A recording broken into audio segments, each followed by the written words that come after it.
حسین بادشاہ، حسین شہنشاہ، حسین بادشاہ، حسین شہنشاہ۔ الحمدللہ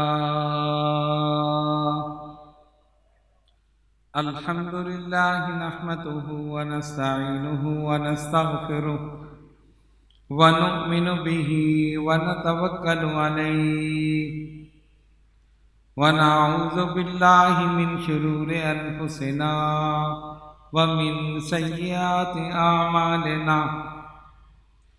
من یهده اللہ فلا مضل له ومن يضلله فلا هادي له ونشهد أن لا إله إلا الله وحده لا شريك له ونشهد أن سيدنا ونبينا وشفيعنا وشفاء صدورنا وغوثنا وغياثنا ومغيثنا ومعيننا وقطبنا وفريدنا ونظامنا وسراجنا وأولانا وأشرفنا ونور عيننا محمدا عبده ورسوله اما بعد فاعوذ باللہ من الشیطان الرجیم بسم اللہ الرحمن الرحیم محمد رسول اللہ والذین معه اشداء علی الکفار رحماء بینہم تراہم رکعا سجدا یبتغون فضلا من اللہ ورضوانا سیماہم فی وجوہہم من اثر السجود ذالک مثلہم فی التوراۃ ومثلہم فی الانجیل صدق اللہ مولانا العظیم وبلغنا رسولہ النبی الکریم ونحن علی ذلک لمن الشاہدین والشاکرین والحمد للہ رب العالمین۔ بارگاہ رسالت میں درود پاک کا نذرانہ پیش کیجیے۔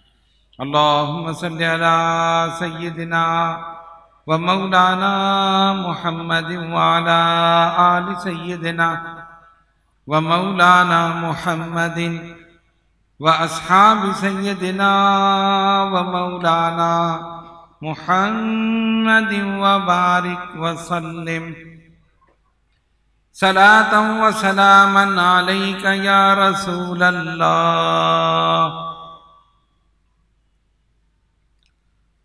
الحمدللہ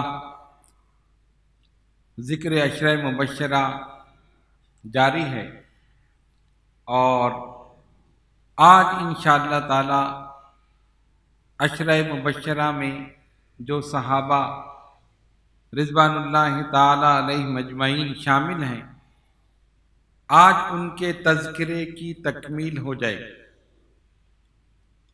آج ہم آپ کے سامنے حضرت زبیر بن عوام رضی اللہ تعالی عنہ، حضرت سعید بن زید رضی اللہ تعالیٰ عنہ اور حضرت سعد بن ابی وقاص رضی اللہ تعالیٰ عنہ، ان تین صحابہ کے متعلق بیان کریں گے۔ اس طرح آج عشرہ مبشرہ کے مبارک ذکر کی تکمیل ہو جائے گی۔ وما توفیقی الا باللہ العلی العظیم۔ سب سے پہلے حضرت زبیر بن عوام رضی اللہ تعالی عنہ، آپ ان خوش نصیب افراد میں سے ہیں جنہیں عشرہ مبشرہ کہا جاتا ہے، یعنی وہ 10 افراد جن کو نبی پاک علیہ الصلوۃ والسلام نے جنت کی بشارت دی۔ آپ کا سلسلہ نسب قصہ بن کلاب پر نبی پاک علیہ الصلوۃ والسلام سے ملتا ہے۔ حضرت زبیر بن عوام رضی اللہ تعالیٰ عنہ کی والدہ محترمہ صفیہ بنت عبد المطلب رسول اللہ صلی اللہ علیہ وسلم کی پھوپھی تھی۔ زمانہ جاہلیت میں بھی آپ کا نام زبیر رہا اور اسلام لانے کے بعد بھی اسی نام سے مشہور ہوئے۔ آپ کی کنیت ابو عبداللہ۔ حلیہ مبارک یہ لکھا گیا ہے کہ حضرت زبیر بن عوام رضی اللہ تعالی عنہ دراز قد تھے، نہ ہی بہت زیادہ پست قامت اور نہ بہت زیادہ دراز۔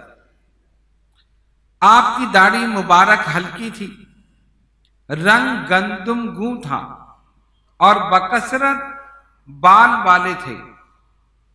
بڑھاپے کو متغیر نہیں کرتے تھے، یعنی بڑھاپے میں بھی آپ بوڑھے نہیں لگتے تھے، جوان معلوم ہوتے تھے۔ سابقون الاولون میں سے جنہوں نے اسلام لانے میں سبقت کی، ان میں ایک آپ کا بھی نام نامی اس میں گرامی ہے۔ اسلام لانے میں آپ کی عمر کے حوالے سے کئی روایتیں ہیں۔ بعض روایت کے مطابق 8 سال کی عمر میں اور بعض روایت کے مطابق 12 سال کی عمر میں آپ نے اسلام قبول کیا۔ حضرت ابو الاسود روایت کرتے ہیں کہ حضرت زبیر بن عوام رضی اللہ تعالی عنہ چوتھے یا 5ویں مسلمان ہیں۔ اسلام لانے کے بعد آپ نے بڑی تکالیف اور بڑی سختیاں برداشت کی، اور یاد رکھیے کہ ابتدائی اسلام میں جو بھی افراد شامل ہیں انہوں نے بڑی سختیاں اٹھائی۔ آپ سن چکے ہیں کہ کافر جیسے ہی انہیں معلوم ہوتا تھا فلاں شخص نے اسلام قبول کیا ہے، ظلم و ستم کے پہاڑ اس پر توڑ دیا کرتے تھے۔ چند مسلمان تھے اور وہ بھی چھپ چھپ کر عبادت کرتے تھے، تو آپ کا نمبر چوتھا یا 5واں ہے۔ اتنے ابتدائی دور میں آپ اسلام لائے، تکالیف اٹھائیں، پریشانیاں اٹھائیں۔ آپ کا جو چچا تھا آپ کو چٹائی میں لپیٹ کر آگ کا دھواں آپ کو دیتا تھا اور پھر کہتا تھا اسلام سے پھر جاؤ، کفر میں واپس لوٹ آؤ، انہی خداؤں کے سامنے جھکو جن پر ہم جھک رہے ہیں، دین آبائی پر واپس پلٹ آؤ۔ لیکن حضرت زبیر بن عوام استقامت کے ساتھ ڈٹے رہے، تکالیف برداشت کرتے رہے، مصیبتیں برداشت کرتے رہے، پریشانیاں برداشت کرتے رہے، لیکن یہ تمام تکالیف، مصیبتیں، پریشانیاں ان کے پائے استقلال میں جنبش نہ ڈال سکیں، استقامت کے ساتھ کھڑے رہے۔ جس طرح اور مسلمانوں نے ہجرت کی، حضرت زبیر بن عوام رضی اللہ تعالیٰ عنہ نے بھی نبی پاک علیہ الصلوۃ والسلام کے حکم سے حبشہ کی جانب ہجرت فرمائی، اور اس کے بعد پھر وہاں سے مدینہ طیبہ ہجرت کی۔ آپ مہاجرین اولین میں سے ہیں، یعنی وہ مہاجر جو بالکل ابتدا میں، ان میں آپ کا نام نامی اس میں گرامی آتا ہے۔ آپ کی چند خصوصیات ہیں۔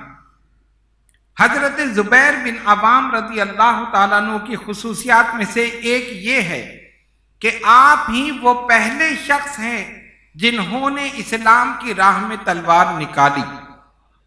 پہلے شخص اس معاشرے میں جہاں سب دشمن ہو، تلوار نکالنا بڑی بات ہے، بہادری کی بات ہے۔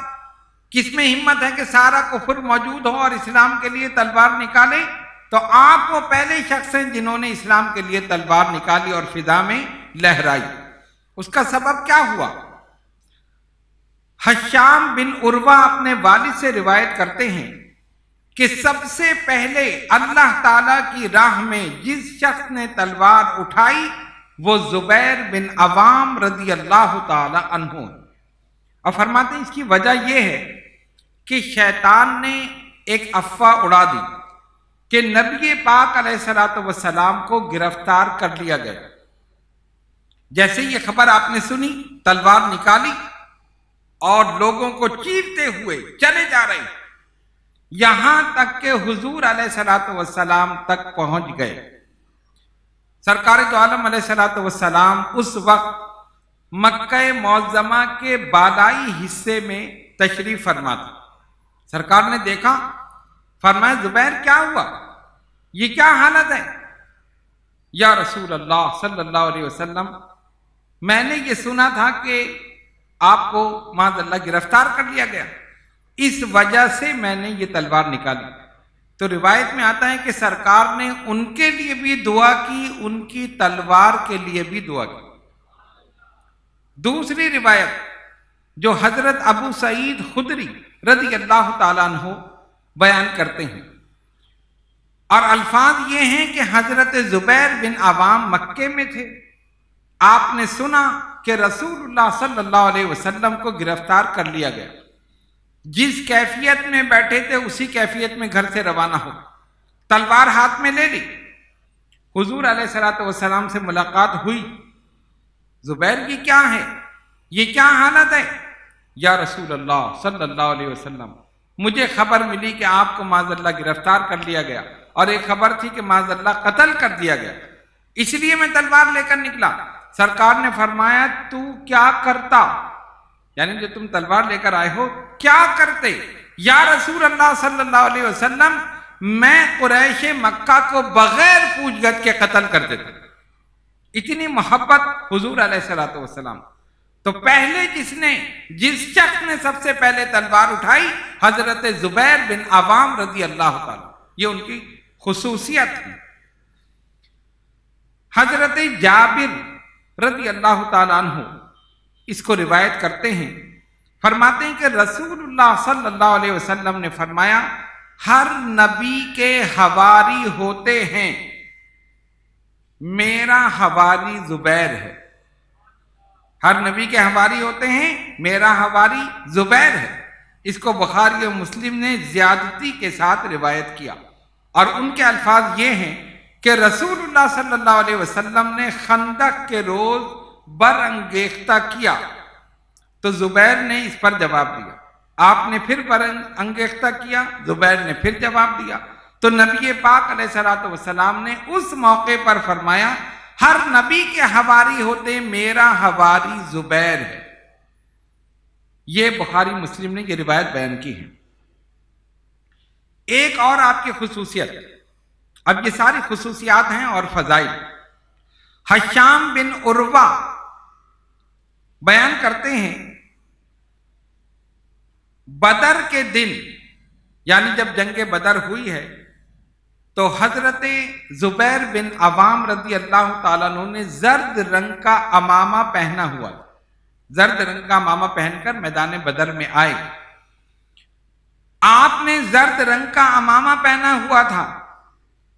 آپ جانتے ہیں نا کہ جب جنگ ہوئی اور سرکار نے دیکھا مسلمانوں کی قلت، کافروں کی کثرت، یہاں سامان حرب کی قلت، وہاں سامان حرب کی کثرت، کھانے پینے کی یہاں قلت، کھانے پینے کی وہاں کثرت، یعنی وہ لشکر ہر لحاظ سے کئی گنا مسلمانوں سے بڑا تھا۔ بظاہر یہ نہیں محسوس ہوتا تھا، یعنی اگر کوئی دیکھے وہ کہے کہ یہ کبھی بھی لشکر نہیں جیت سکتا، نہ سامان حرب ہے، نہ کچھ ہے، نہ گھوڑے، نہ نیزے، نہ بھالے، یہ لڑنے کے لیے آئے، کیسے لڑیں گے؟ اور وہاں پر افرادی قوت، وہاں پر سامان حرب، کھانے پینے کی چیزیں، ہر چیز۔ تو حضور علیہ الصلوۃ والسلام نے دست مبارک اٹھائے، اللہ تبارک و تعالی نے فرشتوں کی جماعت نازل کر دی۔ قرآن کہتا ہے کم من فیۃ قلیلۃ غلبت فیۃ کثیرۃ باذن اللہ، بہت سی قلیل جماعتیں ہم نے کثیر پر غالب کر دیں اللہ کے حکم سے۔ ملائکہ نازل ہوئے، تو جب سرکار کی دعا سے ملائکہ نازل ہوئے نا، تو حضرت زبیر بن عوام نے زرد رنگ کا عمامہ پہنا ہوا تھا۔ سرکار نے فرمایا یہ جتنے ملائکہ نازل ہوئے ہیں سب نے زرد رنگ کا عمامہ پہنا ہوا۔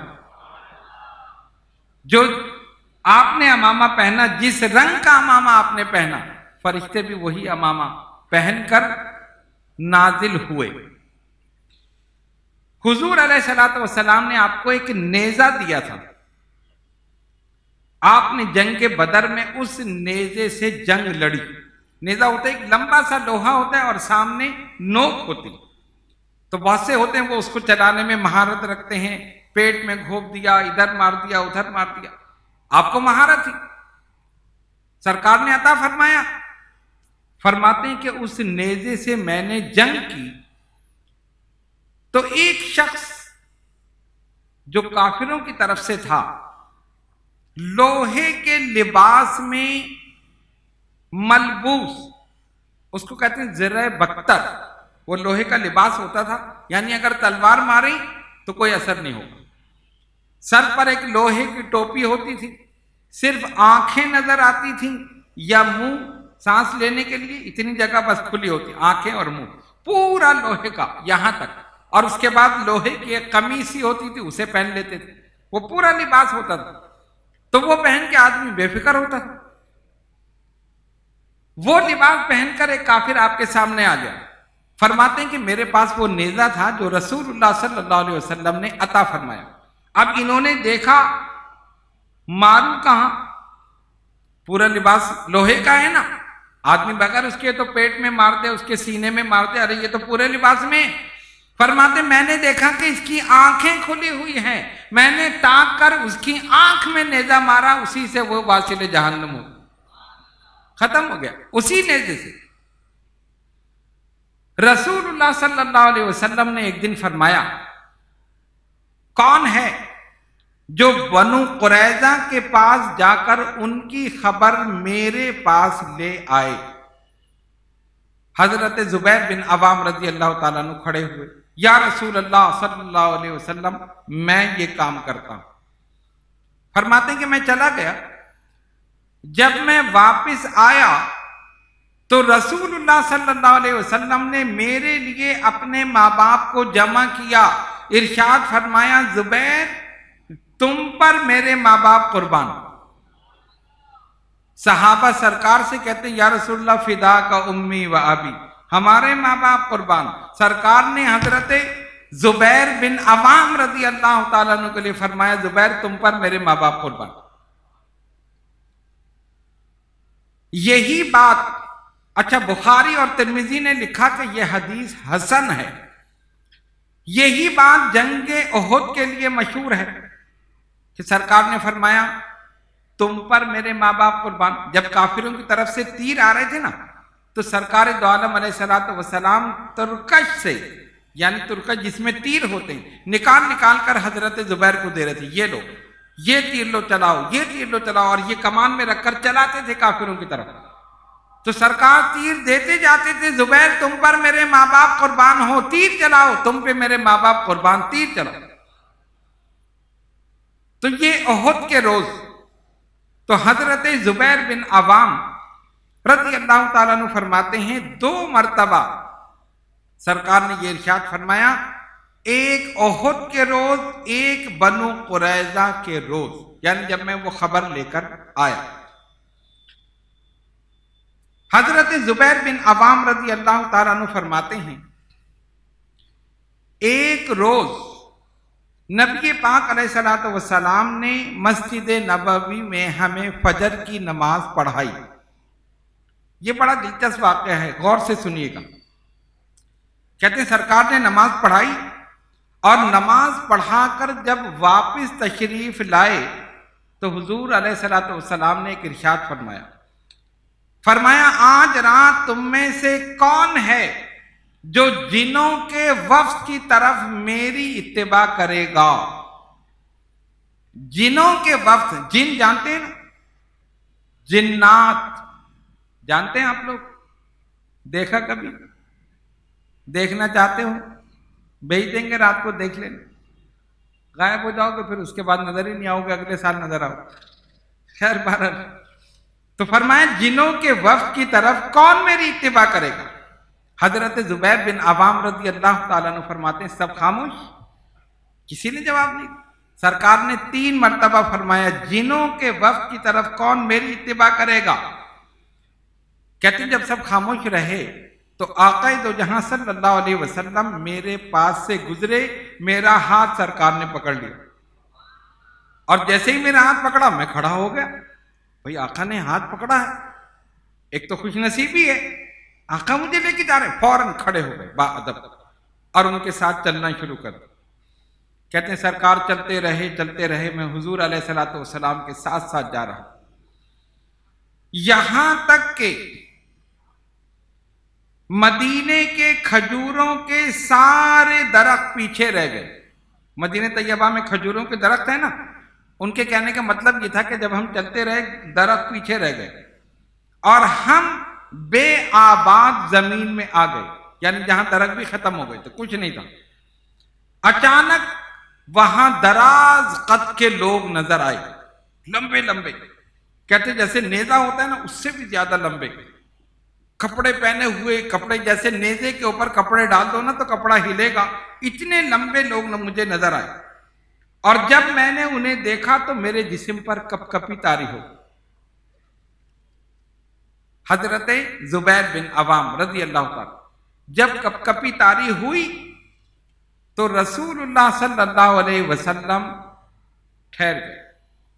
سرکار نے اپنے قدم مبارک سے زمین پر ایک حصار کھینچا، حصار جیسے ایک دائرہ سا بناتے ہیں، اور کہا کہ زبیر اس میں بیٹھ جاؤ۔ کہتے میں اس میں بیٹھ گیا، اور جیسے ہی میں اس میں بیٹھا وہ خوف دور ہو گیا۔ جو کپ کپی طاری تھی، ایک خوف دہشت تھی نا، لمبے لمبے لوگ نظر آ رہے تھے، ظاہر ہے وہ جن تھے۔ کہتے ہیں وہ خوف میرے دل سے نکل گیا، اور سرکار دو عالم علیہ الصلوۃ والسلام آگے تشریف لے گئے۔ سرکار نے سوچا ہوگا یہ ڈر رہے ہیں تو ان کو یہیں بٹھا دو، مجھے جو کام کرنا ہے میں آگے جا کے کروں، تو ان کو بٹھا دیا، ان کا خوف بھی دور کر دیا۔ اور کہتے ہیں میں نے دیکھا کہ نبی پاک علیہ الصلوۃ والسلام اور آگے تشریف لے گئے۔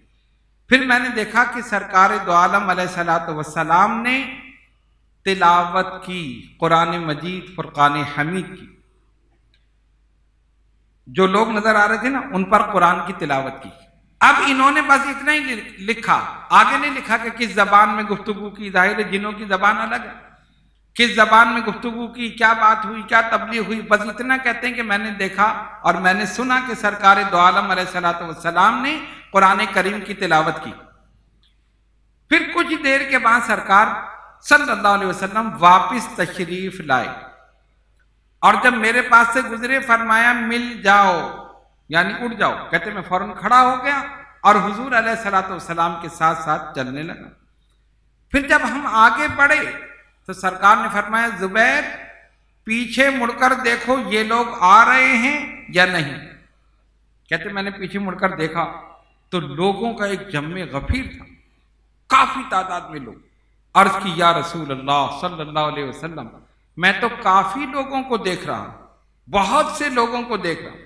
آقا نے زمین پر جھک کر ایک اٹھائی، اب وہ مٹھی تھی یا کیا تھی، اٹھا کر پیچھے کی طرف پھینک، اور اس کے بعد چلنا شروع ہو گئے۔ فرمایا انہوں نے اسلام قبول کر لیا۔ یہ پھینک کر ارشاد فرما کے سرکار آگے تشریف لے آئے۔ اس سے یہ پتہ چلا کہ نبی پاک علیہ الصلوۃ والسلام صرف انسانوں کے رسول نہیں ہیں، جنوں کے بھی رسول، حیوانوں کے بھی رسول، جمادات، حیوانات، نباتات، انسان، جن، فرشتے جتنے بھی ہیں آقا دو جہاں صلی اللہ علیہ وسلم سب کے رسول۔ عروہ بن زبیر روایت کرتے ہیں کہ جب رسول اللہ صلی اللہ علیہ وسلم نے ہجرت فرمائی تو حضرت زبیر بن عوام رضی اللہ تعالیٰ عنہ جو ایک کامیاب تاجر بھی تھے، شام سے واپس آ رہے تھے، تو ان کے پاس کچھ کپڑا تھا، تو انہوں نے سفید رنگ کا کپڑا نبی پاک علیہ الصلوۃ والسلام کی خدمت میں اور حضرت ابو بکر صدیق رضی اللہ تعالیٰ عنہ کی خدمت میں تحفۃً ہدیۃً پیش کیا۔ ستی بن الاسود سے مروی ہے، فرماتے ہیں کہ میں نے حضرت عمر بن خطاب رضی اللہ تعالیٰ عنہ کو یہ فرماتے ہوئے سنا کہ زبیر ارکان اسلام میں سے ایک رکن ہے، زبیر ارکان اسلام میں سے ایک رکن ہے، اور ابن عمر رضی اللہ تعالیٰ عنہ اس کو نبی پاک علیہ الصلوۃ والسلام سے مرفوعاً روایت کرتے ہیں۔ ان کے الفاظ یہ ہیں، فرماتے ہیں کہ نبی پاک علیہ الصلوۃ والسلام نے فرمایا زبیر بن عوام ارکان اسلام میں سے ایک رکن ہے۔ یہ بھی ان کی فضیلت بیان کی حضور علیہ الصلوۃ والسلام۔ اب آئیے دیکھیں آپ کی سخاوت۔ حضرت زبیر بن عوام رضی اللہ تعالیٰ عنہ نہایت سخی تھے۔ ام درہ روایت کرتی ہیں کہ حضرت زبیر بن عوام رضی اللہ تعالیٰ عنہ نے ام المومنین سیدہ عائشہ صدیقہ رضی اللہ تعالیٰ عنہا کے پاس ان کی خدمت میں 2 جوڑے بھیجے جن کی قیمت 8,80,000 درہم تھی۔ غور کرو، 8,80,000 درہم ان 2 جوڑوں کی قیمت تھی جو تحفتاً ام المومنین کی خدمت میں پیش کی۔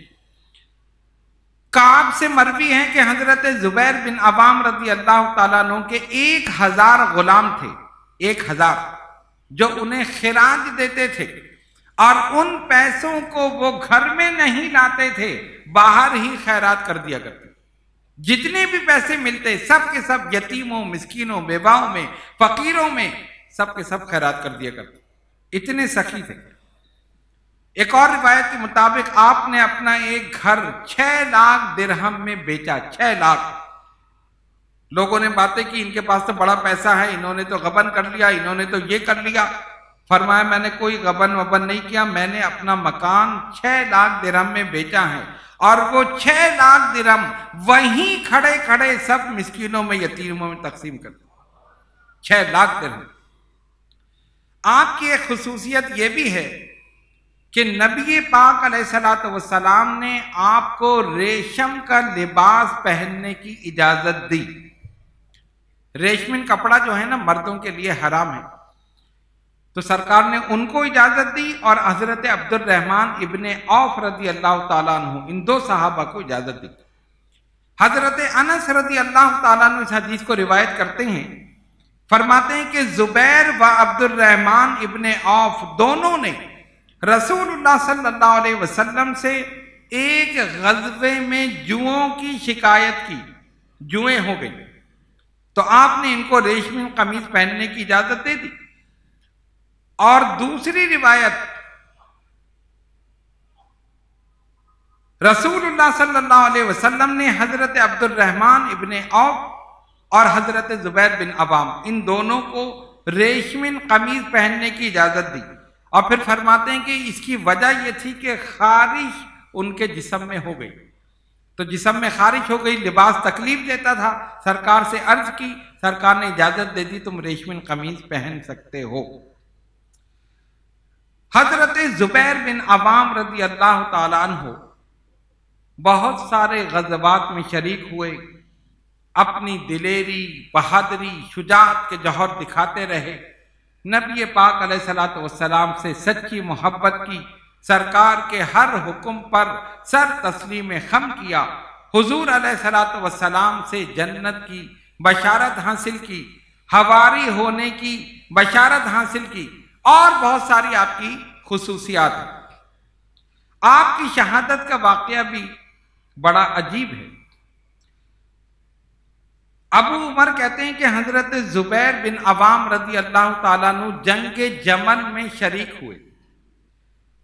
آپ جانتے ہیں کہ حضرت عثمان غنی رضی اللہ تعالیٰ عنہ کی شہادت کے بعد جو بلوائیوں نے فتنہ کیا، بلکہ پہلے ہی کیا تھا شہادت سے پہلے، اور اسی بلوے میں، ہنگامے میں آپ کی شہادت ہوئی، وہ فتنہ بڑھتا رہا، خوارج کی کثرت ہوتی رہی، فتنہ پرور حضرات منافقین اسلام میں پہنچ کر اسلامی سلطنت میں دراڑیں ڈالتے رہے، یہاں تک کہ مسلمانوں کی تلواریں مسلمانوں کے خلاف چلی۔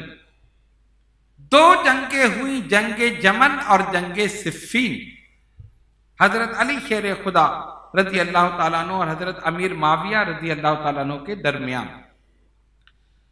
روایت میں آتا ہے کہ آپ جنگ جمل میں شریک تھے، اور حضرت علی کرم اللہ تعالی وجہ الکریم کے مقابل یعنی جو سامنے والے تھے ان میں آپ شامل تھے، حضرت زبیر بن عوام رضی اللہ تعالیٰ، لیکن صرف چند لمحوں کے لیے آپ جنگ میں آئے۔ حضرت علی نے ان کو دیکھا، راوی کہتا ہے کہ دونوں صفیں بالکل آمنے سامنے، جیسے جنگ میں ہوتا ہے نا، ایک لشکر ادھر ہے ایک ادھر حضرت علی ہیں سامنے، دیکھا تو حضرت زبیر بن عوام اور دیگر صحابہ بھی تھے، تو حضرت علی شیر خدا رضی اللہ تعالیٰ عنہ نے وہیں سے پکارا، فرمایا زبیر آگے آ جاؤ، زبیر آگے آ جاؤ، تو یہ اپنا گھوڑا دوڑاتے ہوئے آگے آ گئے۔ کہتے ہیں دونوں کی سواریوں کے سر آپس میں مل گئے، وہ سب گھوڑے پر، یہ اس گھوڑے پر حضرت علی شیر خدا رضی اللہ تعالیٰ، تو بالکل قریب آئے۔ تب حضرت علی شیر خدا رضی اللہ تعالیٰ عنہ نے فرمایا زبیر تمہیں یاد ہے فلاں فلاں مقام پر حضور علیہ الصلوۃ والسلام نے تم سے یہ پوچھا تھا کہ تم علی کے بارے میں کیا کہتے ہو؟ حضرت علی خچر پہ سوار تھے جو رسول اللہ صلی اللہ علیہ وسلم کا خچر تھا۔ اب کیا ہوا؟ فرمایا میں تجھے خدا کا واسطہ دیتا ہوں اور تجھے وہ دن یاد دلاتا ہوں جب رسول اللہ صلی اللہ علیہ وسلم اس فلاں جگہ سے گزر رہے تھے، ہم دونوں تھے۔ زبیر تمہیں یاد ہے اللہ کے حبیب علیہ الصلوۃ والسلام نے کیا فرمایا تھا؟ سرکار نے پوچھا زبیر کیا تو علی سے محبت کرتا ہے؟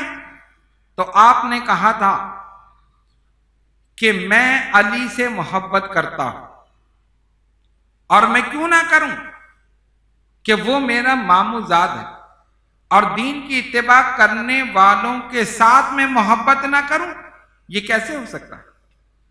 پھر فرمایا سرکار نے مجھ سے پوچھا تھا علی کیا تو زبیر سے محبت کرتا ہے؟ تو میں نے عرض کیا یا رسول اللہ صلی اللہ علیہ وسلم میں اپنے پھپھی ذات سے کیوں نہ محبت کروں جبکہ وہ دین میں بھی میرا بھائی ہے، یعنی اسی دین پر ہے۔ بس آپ صلی اللہ علیہ وسلم نے فرمایا اے زبیر تو اس کے ساتھ ایک دن جنگ کرے گا حالانکہ تو اس کے لیے ظالم ہوگا۔ یہ بات حضرت علی شیر خدا رضی اللہ تعالیٰ عنہ نے حضرت زبیر بن عوام رضی اللہ تعالیٰ عنہ کو یاد دلائی جو ان کے مخالف لشکر میں تھے۔ راوی کہتا ہے جیسے یہ بات سنی کہا بالکل علی تم نے صحیح کہا، ایک بھولی ہوئی بات تم نے مجھے یاد دلا دی، پس میں اب تم سے جنگ نہیں کروں۔ اسی وقت اپنا گھوڑا تلوار لے کر پیچھے ہٹ گئے۔ کون؟ حضرت زبیر بن عوام رضی اللہ تعالیٰ، صفوں کو چیرتے ہوئے، لوگوں کو ہٹاتے ہوئے، کیونکہ سب سے آگے تھے نا، جب واپس پلٹے تو پیچھے صفیں تھی، سب تلوار لیے کھڑے تھے، گھوڑوں پر سوار تھے، تلوار سے اشارہ کرتے جاتے، لوگ ہٹتے جاتے، گھوڑے کو لے کر جا رہے۔ ان کے صاحبزادے نے روکا، کہاں جا رہے ہیں؟ کہا علی نے مجھے ایک حدیث یاد دلا دی، پس میں علی سے جنگ نہیں کروں، واپس ہو گئے۔ لیکن آپ جانتے ہیں فتنہ پرور حضرات تو موجود تھے، انہوں نے دیکھا کہ یہ کیا ہوا، یہ اتنا بڑا بہادر ایک جلیل القدر صحابی، ہم ان کو لے آئے تھے حضرت علی کے مقابلے میں، یہ واپس ہو گئے، یہ کیسے ہوا؟ ایک شخص عبداللہ بن جرموز اس نے دیکھا، کہا یہ کیوں جا رہا ہے، اسے روکو، یہ تو ہمیں جنگ کے لیے لے کر آیا اور اب یہ خود جا رہا ہے، یہ کیسے ہو سکتا ہے، ہم اسے نہیں چھوڑیں گے۔ وہ آپ کے پیچھے پیچھے گیا۔ حضرت زبیر بن عوام گھوڑا دوڑاتے ہوئے آگے جا رہے ہیں، آپ نے کہا میں مدینہ طیبہ جا رہا ہوں، مدینے کی راہ اختیار کی، وہ پیچھے پیچھے گیا، آپ نے پیچھے مڑ کر دیکھا، سمجھ گئے اس کے ارادے خطرناک ہیں، آپ نے بھی تلوار سنبھال لی، اس نے کہا ٹھہر جا، اللہ کو یاد کر، اللہ کو یاد کر۔ آپ نے فرمایا مجھے اللہ کی یاد دلاتے ہو اور خود بھول گئے، اب یہ گفتگو ہو ہی رہی تھی، اس نے آپ کو گفتگو میں لگایا اور اچانک آپ پر حملہ کر دیا اور اسی وقت آپ کو شہید کر دیا۔ اس طرح حضرت زبیر بن عوام رضی اللہ تعالیٰ عنہ کی شہادت ہوئی۔ پھر یہی نہیں بلکہ وہ آپ کا سر لے کر حضرت علی شیر خدا رضی اللہ تعالیٰ عنہ کے پاس پہنچ گیا، کہا دیکھو یہ زبیر کا سر۔ حضرت علی نے دیکھا، روایت میں آتا ہے کہ آپ غیظ و غضب میں آ گئے، غصے میں آ گئے، چہرہ مبارک سرخ ہو گیا، فرمایا ایسا کرنے والے کے لیے جہنم کی بشارت ہے۔ زبیر کے قاتل کے لیے جہنم کی بشارت ہے، یہ تو نے کیا کیا؟ آپ تو یہ خوش تھے کہ میں نے ان کو حدیث یاد دلائی، یہ واپس جا رہے ہیں، اور جب یہ دیکھا کہ سر تن سے جدا ہے، غیظ و غضب میں آ کر مولا کائنات نے فرمایا زبیر کے قاتل کے لیے جہنم کی بشارت۔ لیکن بہرحال جو ہونا تھا وہ ہو گیا، اور حضرت زبیر بن عوام رضی اللہ تعالیٰ عنہ کی شہادت ہو گئی۔ عشرہ مبشرہ میں سے دوسرے نمبر پر آج جن کا ذکر ہوگا وہ ہیں حضرت سعید بن زید رضی اللہ تعالی عنہ۔ حضرت سعید بن زید رضی اللہ تعالی عنہ جلیل القدر صحابی، آپ کا نام زمانے جاہلیت میں بھی سعید تھا اور اسلام لانے کے بعد بھی سعید رہا۔ آپ کی کنیت ابل اور سلسلہ نسب کعب بن لوئی پر رسول اللہ صلی اللہ علیہ وسلم سے ملتا ہے۔ واقعی نے آپ کا حلیہ اس طرح بیان کیا کہ آپ کا رنگ گندم گو تھا، دراز قد تھے اور گھنے بالوں والے تھے، خوبصورت آپ کا چہرہ مبارک تھا۔ آپ بھی سابقون الاولون میں سے، یعنی جن لوگوں نے اسلام لانے میں سبقت کی، ان میں ایک نام حضرت سعید بن زید رضی اللہ تعالیٰ عنہ کا بھی آتا ہے۔ آپ کے دل میں شروع ہی سے بتوں کے لیے نفرت تھی۔ ایک تو ایک معاشرہ ہوتا ہے نا، آدمی جہاں رہتا ہے جو لوگ کرتے ہیں وہی کرنا شروع کر دیتا ہے۔ لوگ اگر سارے کے سارے یہ کر رہے ہیں تو چلو میں بھی یہ کر لوں، لیکن کچھ لوگ وہ ہوتے ہیں جن کی قسمت میں ازلی طور پر سعادت لکھی ہوتی، ازلی طور پر اللہ تبارک و تعالیٰ پہلے سے ان کو چن لیتا۔ تو اس معاشرے میں جب ہر طرف بت پرستی ہے، زنا کاری ہے، شراب خوری ہے، چوری ہے، دھوکہ دہی ہے، ہر وہ غلط کام جس کا آپ تصور کریں اس معاشرے میں موجود، اور کھلے عام، کوئی روک ٹوک نہیں۔ قتل و غارت کر عام ہے، کسی کو چاہ قتل کر دیا، کسی کو اغوا کر لیا، کسی کو اٹھا لیا، مار دیا۔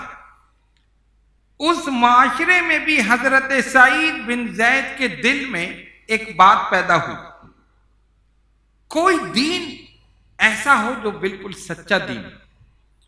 اچھا، آپ کیونکہ صاحب الرائے، ذہین، فطین، سمجھدار، عقل مند تھے، تو اتنی بات تو سمجھتے تھے کہ یہ بت جو ہیں، جو ہمارے تراشیدہ ہیں، یہ ہمیں کیا فائدہ دیں گے، یہ کچھ نہیں کر سکتے۔ تو آپ نے کبھی بت پرستی نہیں کی، ان کے سامنے جھکے نہیں، چڑھاوا نہیں چڑھایا۔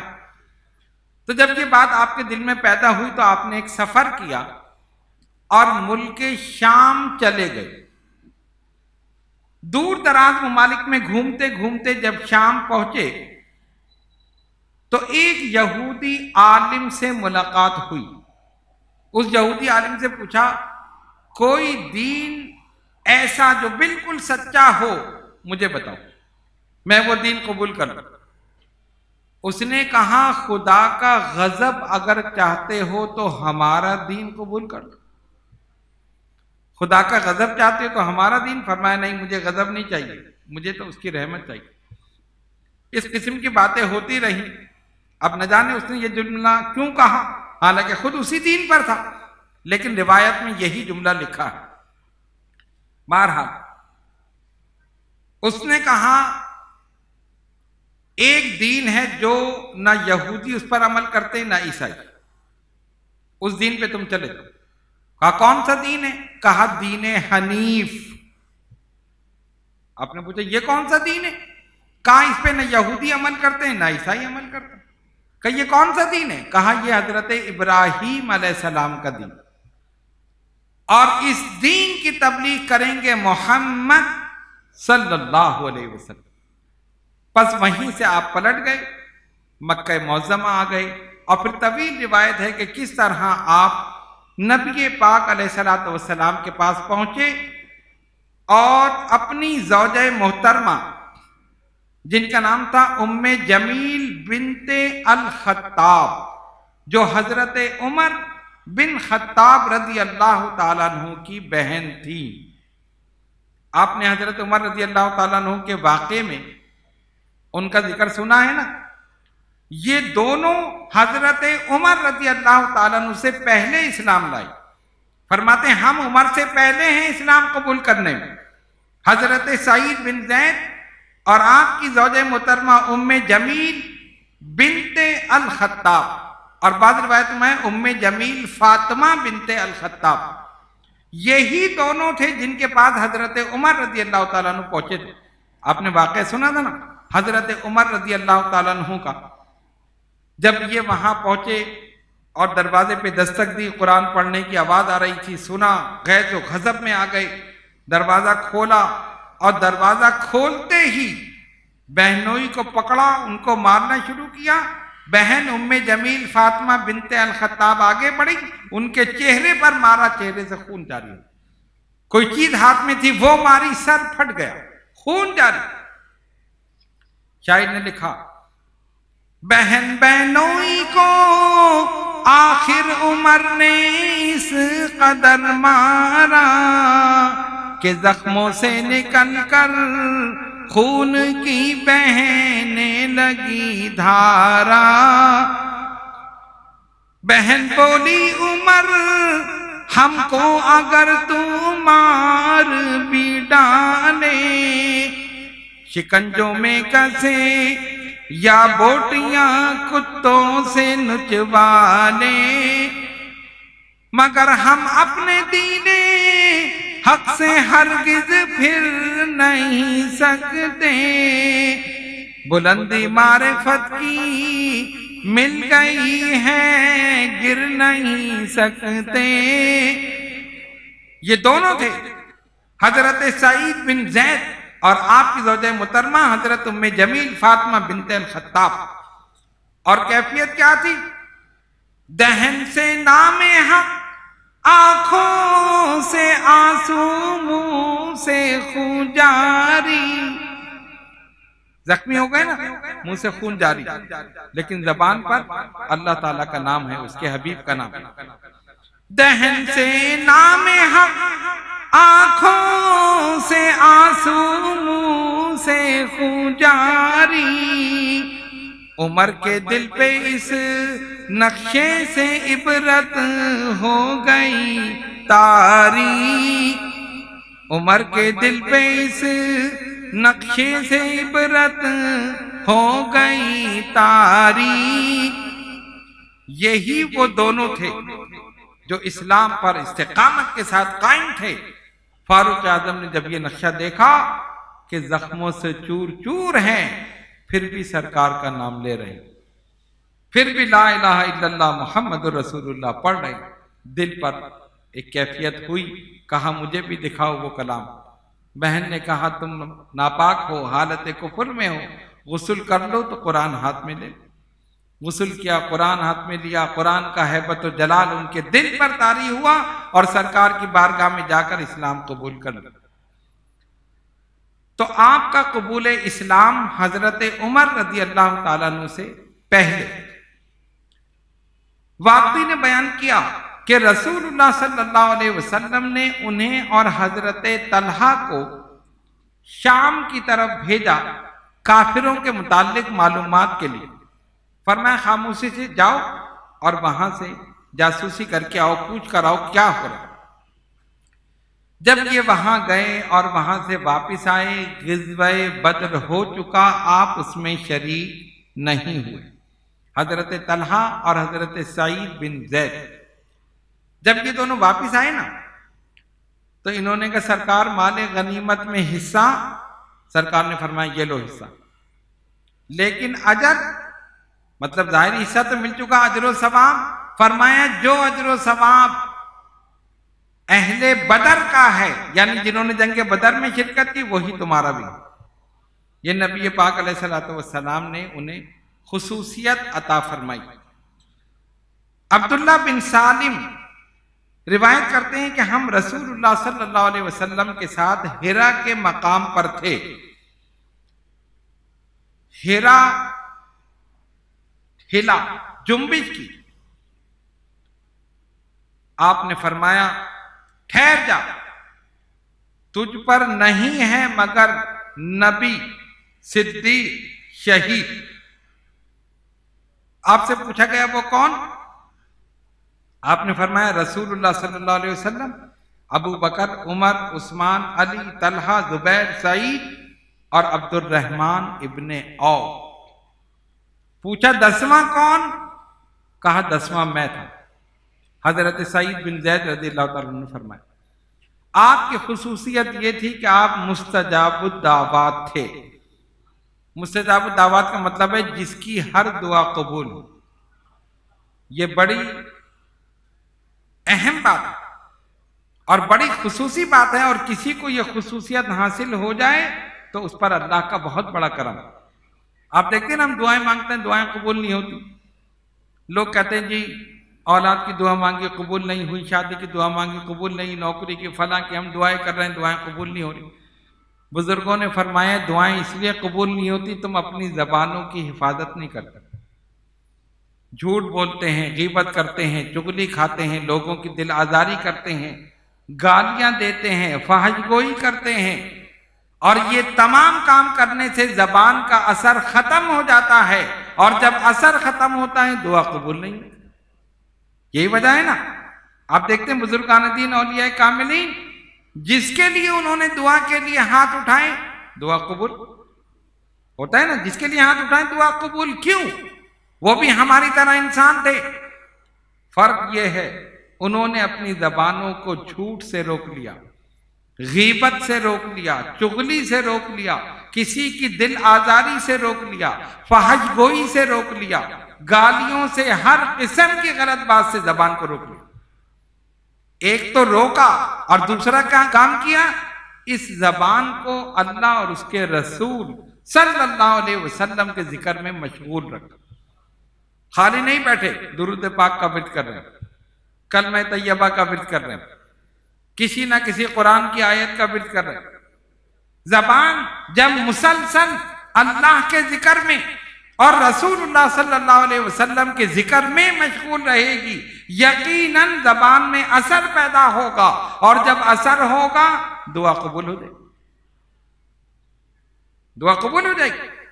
نبی پاک علیہ الصلوۃ والسلام کی ایک حدیث جس کا مفہوم یہ ہے، سرکار نے فرمایا ان زبانوں سے دعا کرو جن زبانوں سے تم نے گناہ نہیں کیے۔ بات سمجھ میں آئی؟ ان زبانوں سے دعا کرو جن زبانوں سے تم نے گناہ نہیں کیے۔ صحابہ نے عرض کی یا رسول اللہ صلی اللہ علیہ وسلم فداک امی و ابی، حضور ہمارے پاس ایسی زبانیں کہاں جن سے ہم نے گناہ نہ کیے ہو؟ کبھی نہ کبھی جھوٹ بولا ہوگا، کبھی غیبت کی ہوگی، کبھی چغلی کی ہوگی، غیر دانستہ طور پر کوئی بات ایسی کی ہوگی۔ سرکار نے فرمایا سنو، تم نے دوسروں کی زبانوں سے گناہ نہیں کیے، دوسروں نے تمہاری زبان سے گناہ نہیں کیے، تم ان کے حق میں دعا کرو، وہ تمہارے حق میں دعا کریں، اللہ دونوں کی دعاؤں کو قبول کر لے۔ تم ان کے حق میں دعا کرو، وہ تمہارے حق میں دعا کریں، اللہ تعالیٰ دونوں کی دعاؤں کو قبول کر لے۔ تو اس لیے ایک دوسرے کے لیے دعا کرنی چاہیے، صحیح ہے نا؟ ایک دوسرے کے لیے دعا کرنی چاہیے، اور دعا کے لیے کوئی وقت نہیں ہے۔ یہ الگ بات ہے کہ دعا کی قبولیت کے لیے بہت سے اوقات ہیں۔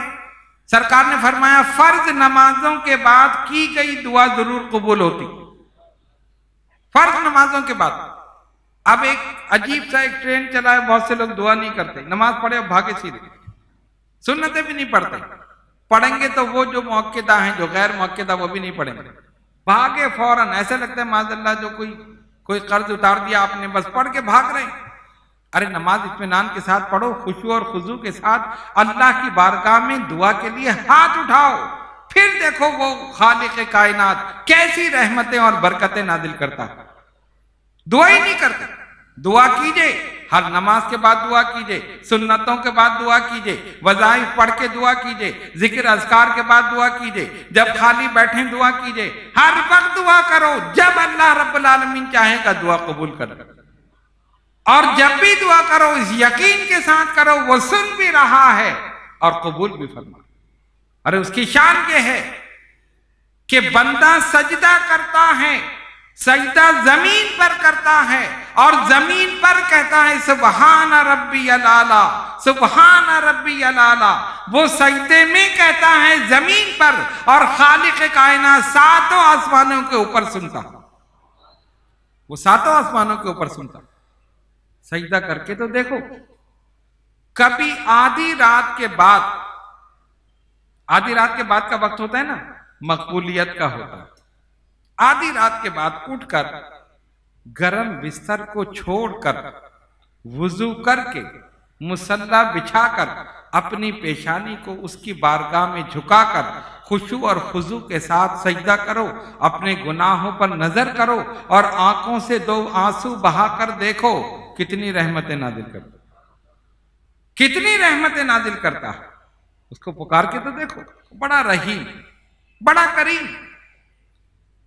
ہم کتنے غافل ہیں کہ اتنی نافرمانی کے باوجود، اس کی حکم العدولی کے باوجود پھر بھی رزق دے رہا ہے۔ ہماری کیفیت کیا ہے؟ اگر کوئی ہماری نافرمانی کرے، اس کا کھانا بند کر دو، اس کی تنخواہ بند کر دو، اس کو فارغ کر دو، اس نے یہ کیا اس کو فارغ کر دو، اس نے یہ کیا اس کو فارغ کر دو، اس کو نکال دو۔ کیوں؟ ہماری نافرمانی کر رہا، ہمارا حکم نہیں مان رہا۔ تو جس کے ہم مجازی مالک ہیں، اس کے لیے تو اتنا زور کہ اگر وہ آپ کا ایک حکم نہ مانے تو آپ اس کو نوکری سے نکال دیں، اور جو تمہارا حقیقی مالک ہے، اور مالک ہی نہیں خالق بھی ہے، خالق ہی نہیں رازق بھی ہے، ذرا سا سوچو کہ جس طرح تم اپنے مملوک کے ساتھ، غلام کے ساتھ سلوک کر رہے ہو، اگر وہی سلوک خالق کائنات کرے تب کیا ہوگا؟ اگر وہ کرے تب کیا ہوگا؟ اس لیے ذرا سوچ سمجھ کر فیصلہ کرو۔ بہرحال بات یہاں سے نکلی کہ آپ مستجاب الدعوات تھے، اور مستجاب الدعوات وہ ہوتا ہے جس کی ہر دعا اللہ کی بارگاہ میں قبول۔ یہ اللہ تبارک و تعالیٰ کی طرف سے بڑا کرم ہوتا ہے، جس پر بھی یہ کرم ہو یہ بہت بڑی بات ہے۔ حضرت سعید بن زید رضی اللہ تعالیٰ عنہ کے لیے یہ بات مشہور تھی کہ آپ مستجاب الدعوات ہیں۔ روایت میں آتا ہے کہ ایک مرتبہ جس جگہ آپ رہتے تھے نا، گھر جہاں آپ کا تھا، کسی سے جھگڑا ہوا، آپ حق پر تھے، جس سے جھگڑا ہوا وہ ناحق تھا، یعنی غلطی پر تھا۔ پہلے اس کو سمجھایا، بتایا، نہیں مانا، بہت زیادہ کوشش کی کہ یہ مان جائے کہ معاملہ اس طرح ہے، لیکن کچھ لوگ ہوتے ہیں نا جو اپنی بات پر اڑ جاتے ہیں کہ نہیں جی ہم نے جو کہا بس وہ صحیح، کوئی بات نہیں ماننی ہے۔ وہی معاملہ ہوا، زمین پر جھگڑا ہوا، اس نے غلط فیصلہ کیا، غلط بیانی کی، آپ کی شان میں گستاخی کی، آپ کے خلاف بات کی، اور وہ تھی بھی عورت۔ نہیں سمجھ آئی بات؟ پس حضرت سعید بن زید رضی اللہ تعالیٰ عنہ کو جلال آ گیا، غصہ آ گیا۔ پہلے آپ نے فرمایا سنو، رسول اللہ صلی اللہ علیہ وسلم نے فرمایا، میں نے خود یہ سنا ہے سرکار سے کہ جو کوئی بغیر حق کے ایک بالش زمین لے گا، قیامت کے روز 7 زمینوں کا طوق اس کی گردن میں ڈالا جائے گا۔ ایک بالش بھی زمین کوئی لے گا، 7 زمینوں کا طوق اس کی گردن میں ڈالا جائے گا۔ یہ سب باتیں بتائیں، اس کو سمجھ میں نہیں آیا۔ پس آپ نے فرمایا اگر یہ جھوٹی ہے تو اے اللہ اسے نابینا کر دے، اس کی بینائی صرف کر لے، اور اس کی قبر اسی کے گھر میں بنا دے۔ بس یہ کہہ کے آپ خاموش ہو گئے۔ لوگوں نے دیکھا کہ وہ کچھ دن کے بعد نابینا ہو گئی، اور وہ خود کہتی تھی کہ سعید کی بد دعا کی وجہ سے میری بینائی گئی۔ ارے جب جانتی تھی کہ مستجاب الدعوات ہیں تو پہلے ہی سمجھ جانا چاہیے تھا، لیکن نہیں مانی، بینائی زائل ہو گئی۔ اور دوسری بات آپ نے کیا کہی تھی؟ مولا اس کی قبر اس کے گھر میں بنا دے۔ تو کیونکہ نابینا تھی، گھر میں کنواں تھا، ایسے ٹٹولتے ٹٹولتے چلتی چلتی آئی، کنویں میں گری، اور جب کنویں میں گری مر گئی، وہی اس کی قبر بن گئی۔ جو بات آپ کے منہ سے نکلی وہی بات پوری ہو گئی۔ وصال مبارک حضرت سعید بن زید رضی اللہ تعالیٰ عنہ کا وصال مبارک وادی عقیق میں جہاں آپ کا مکان تھا وہیں ہوا.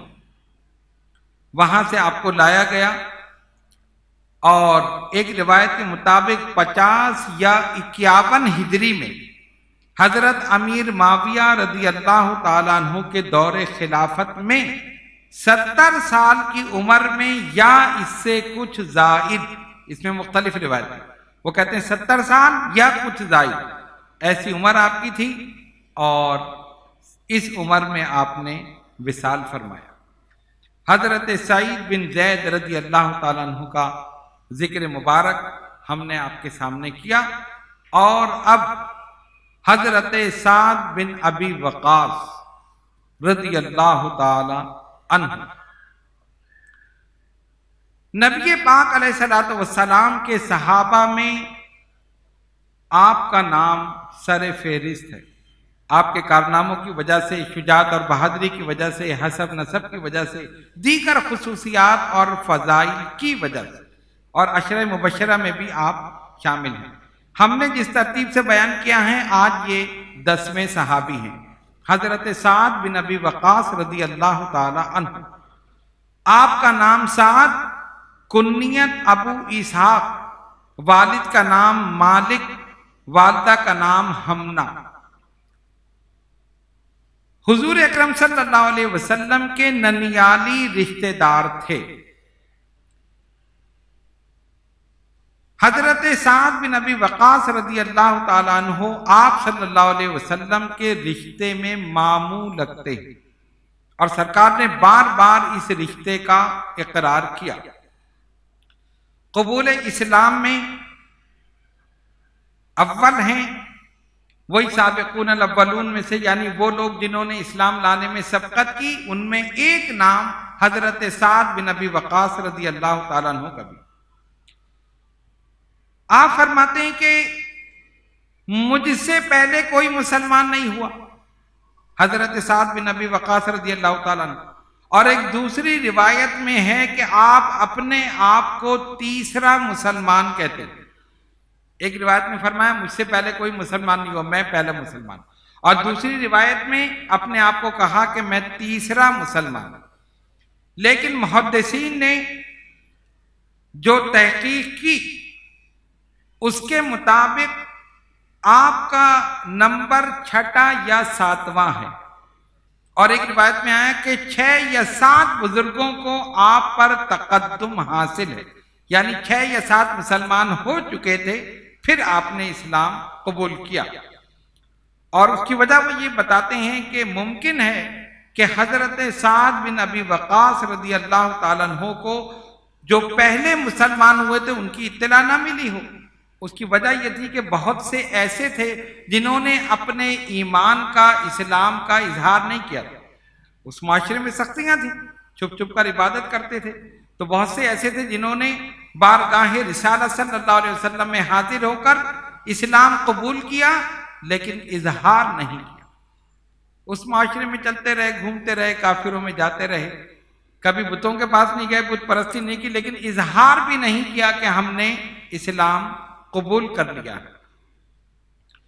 حضرت سعد بن ابی وقاص رضی اللہ تعالیٰ عنہ کو بھی وہی تکالیف، پریشانیاں، مصیبتیں پیش آئیں جو دیگر صحابہ کو آئیں. ظاہر مسلمانوں پر کافروں نے عرصہ حیات تنگ کر دیا. جیسے ہی پتہ چلتا فلاں مسلمان ہو گیا ہے اس کے پیچھے لگ جاتے، کبھی سنگ باری کرتے، کبھی ویسے پکڑ کے مارتے. اور اگر کوئی نچلے طبقے کا ہوتا، جیسے کوئی غلام ہوتا، تو اس کے اوپر تو ظلم و ستم کے پہاڑ توڑے جاتے. جیسا کہ آپ نے سنا علماء کرام سے، حضرت بلال حبشی رضی اللہ تعالیٰ عنہ تپتی ہوئی ریت پر ننگے بدن لٹایا جاتا اور پتھر، وزنی پتھر سینے پر رکھ دیا تاکہ ہل نہ سکے. اور پھر امیہ بن خلف بدبخت کوڑے مارتا تھا، بھوکا پیاسا رکھ کر. عرب کی تپتی ہوئی ریت اور گرمی، تمازا، دھوپ، لیکن بلال کے پائے استقلال میں ذرا جنبش نہیں. مار کھاتے کھاتے بے ہوش ہو جاتے، اور جب ہوش میں آتے احد احد احد پکارتے تھے۔ یہ ہے استقامت۔ کوئی اور ہوتا کہتا نہیں چلو ٹھیک ہے میں پڑھ لیتا ہوں، مجھے چھوڑ دو، معاف کر دو۔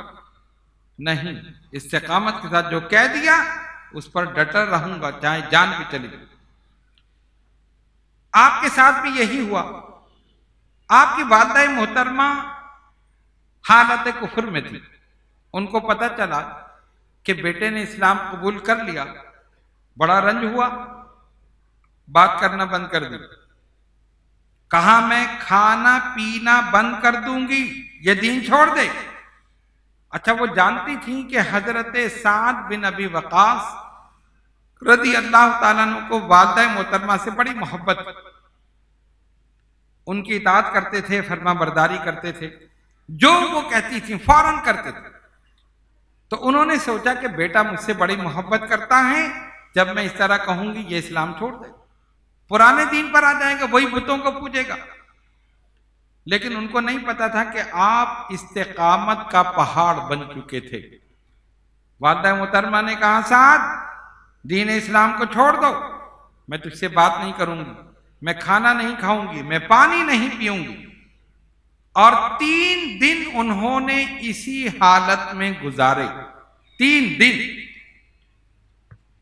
اب بیٹا آئے گا مجھے منائے گا، اب بیٹا آئے گا معافی مانگ لے گا، اب بیٹا آ کر کہے گا میں دین چھوڑ رہا ہوں۔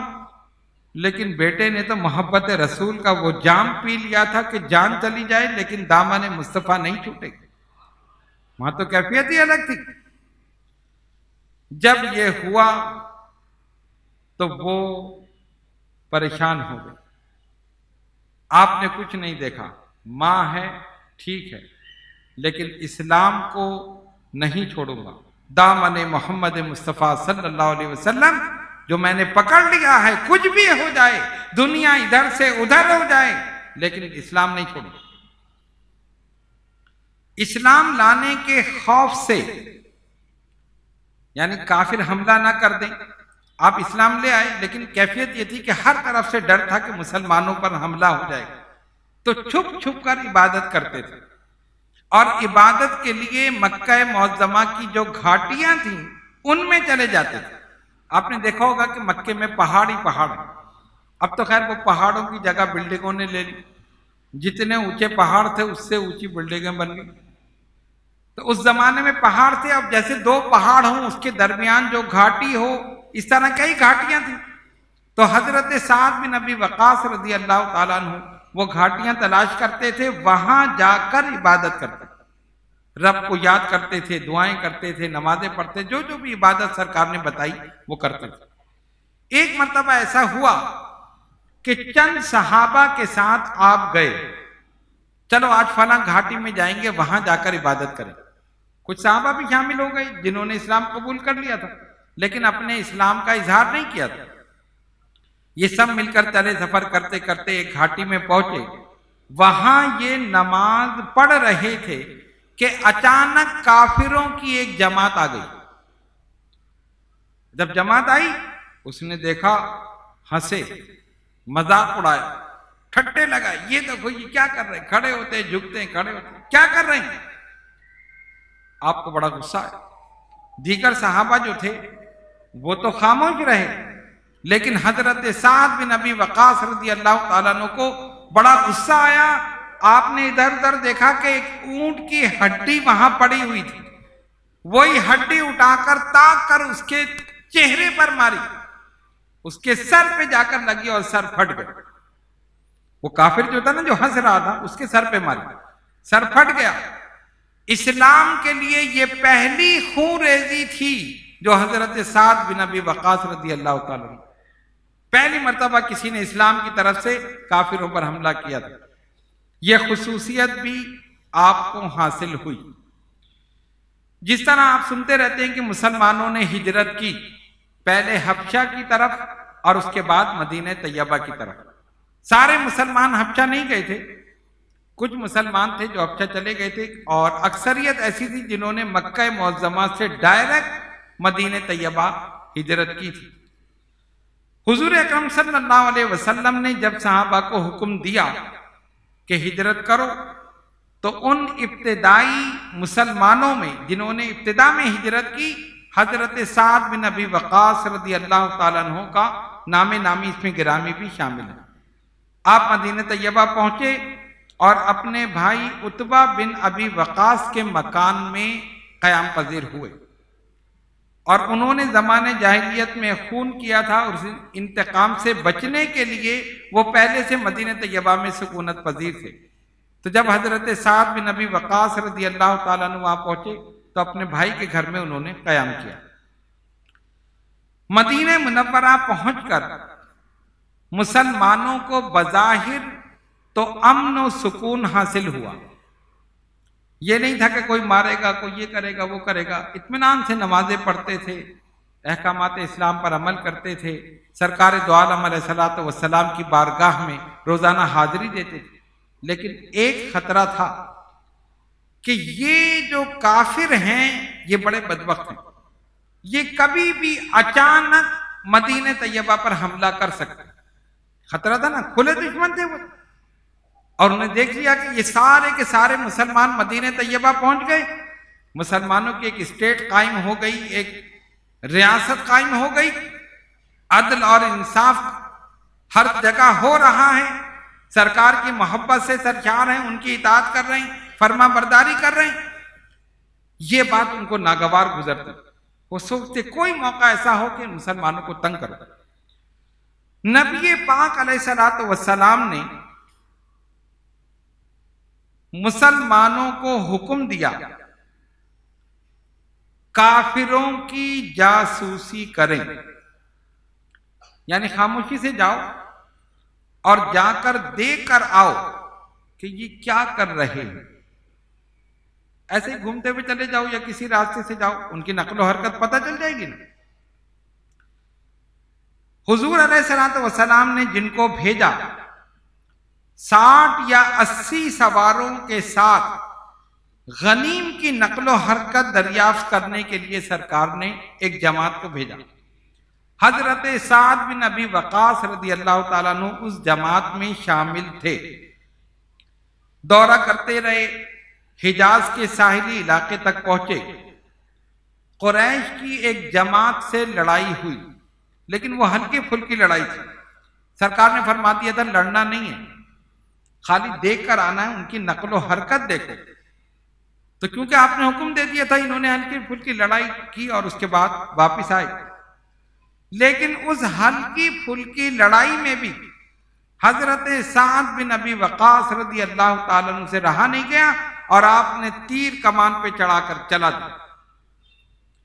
جب آپ نے تیر چلایا تو یہ خصوصیت آپ کے ساتھ ہو گئی کہ اسلام کی طرف سے پہلا تیر جو کافروں کے پاس گیا وہ حضرت سعد بن ابی وقاص رضی اللہ عنہ، پہلا تیر آپ نے چلایا۔ دوسری مرتبہ نبی پاک علیہ الصلوۃ والسلام نے آپ کو بلایا، 8 مہاجرین کی ایک جماعت اسی تجسس کے لیے، یعنی کافروں کی نقل و حرکت دیکھنے کے لیے بھیجی۔ یہ لوگ ایک مقام تک پہنچے، واپس آئے، جنگ نہیں ہوئی۔ اس کے بعد حضور علیہ الصلوۃ والسلام نے عبداللہ بنت جہش رضی اللہ تعالیٰ عنہ کو پھر بھیجا، دشمنوں کی خبر گیری کر کے آؤ، اور ایک اپنا حکم نامہ ایک لفافے میں بند کر کے حضرت عبداللہ بنت جہش رضی اللہ تعالیٰ عنہ کو دیا، کہا یہ لے جاؤ، لیکن 2 روز کے بعد یہ کھول کر پڑھ لینا، جو حکم ہوگا جو اس میں لکھا ہے وہ اس پر عمل کرنا۔ حضرت عبداللہ روانہ ہو گئے۔ 2 روز سفر کرنے کے بعد مکہ اور طائف کے درمیان جب یہ پہنچے، انہوں نے اس کو کھولا، حضرت عبداللہ نے۔ اس میں کیا لکھا تھا؟ سرکار دو عالم علیہ الصلوۃ والسلام نے لکھا تھا مکہ اور طائف کے درمیان جو نخلستان ہے وہاں پہنچ کر قریش کی نقل و حرکت کا پتہ لگاؤ۔ انہوں نے کہا ٹھیک، یہ اس مقام تک پہنچ گئے تھے۔ تو حضرت عبداللہ نے اپنے ساتھیوں کو بلایا، کہا دیکھو یہ سرکار کا مبارک نامہ ہے، خط ہے، اور اس میں یہ ہدایت ہے۔ اب جو بھی شہادت چاہتا ہے وہ چلے، کیونکہ وہ مقام ایسا تھا کہ خطرہ تھا کہ وہ لوگ حملہ کر دیں گے اور جو بھی جائے گا اس کی شہادت ہو جائے گی۔ کوئی پیچھے نہیں ہٹا، وہ تو گئے تھے جان دینے کے لیے، سرکار کے حکم پر جان چلی جائے اس سے بڑی شہادت کون سی؟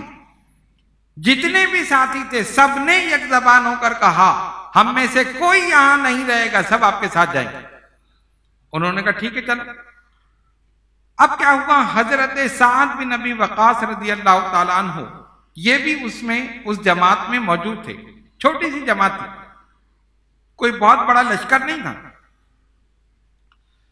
ان کا اونٹ عتبہ بن غزوان یہ اور حضرت سعد بن ابی وقاص دونوں ایک اونٹ پر تھے، مشترکہ سواری تھی۔ اچانک کیا ہوا کہ وہ اونٹ غائب ہو گیا، گم ہو گیا، اور یہ لوگ قافلے سے پیچھے رہ گئے، قافلہ آگے بڑھ گیا، وہ سمجھے کہ یہ ساتھ ساتھ آ رہے ہیں، اونٹ غائب ہو گئے، تلاش کرنے لگے، پیدل ہو گئے ظاہر ہے۔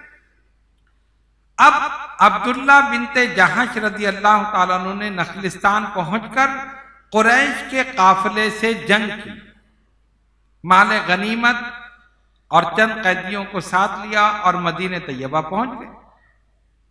یہ مہینہ وہ تھا جس میں رسماً جنگ کرنا ممنوع تھی، منع تھا، سرکار نے فرمایا جنگ نہیں کرنا۔ حضور علیہ الصلوۃ والسلام کو پتہ چلا، آپ نے ناپسندیدگی کا اظہار کیا، تم نے کیوں جنگ کی، یہ مال غنیمت یہ قیدی کیوں لے کر آئے؟